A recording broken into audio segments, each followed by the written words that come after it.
9 দফা দাবি জানিয়েছেন পুলিশ সদস্যরা। গণমাধ্যমের পাঠানো বার্তায় বাংলাদেশ পুলিশের জুনিয়র অফিসাররা এসব দাবি তুলে ধরে বলেছে, বৈষম্য বিরোধী ছাত্র আন্দোলনে যেসব পুলিশ সদস্য মারা গিয়েছে তাদের বিচার না হওয়া পর্যন্ত কর্মবিরতিতে থাকবে তারা। তাছাড়াও তাদের আরও দাবির মধ্যে রয়েছে সকল পুলিশ হত্যার দৃষ্টান্তমূলক শাস্তি নিশ্চিত করা, নিহত পরিবারের ক্ষতিপূরণ সহ সেই পরিবারের ন্যূনতম একজন সদস্যকে সমপদে নিয়োগ নিশ্চিত করা,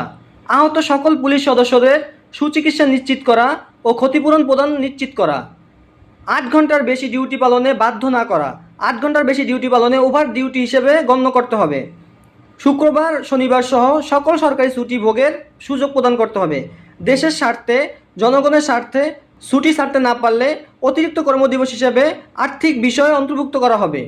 ঊর্ধ্বতম কর্তৃপক্ষের আদেশ দানে সংবিধান ও জনগণের মনের কাঙ্ক্ষিত বিষয় প্রাধান্য দেওয়া, পুলিশকে রাজনীতিমুক্ত রেখে নিরপেক্ষতার সাথে কাজ করার সুযোগ নিশ্চিত করা,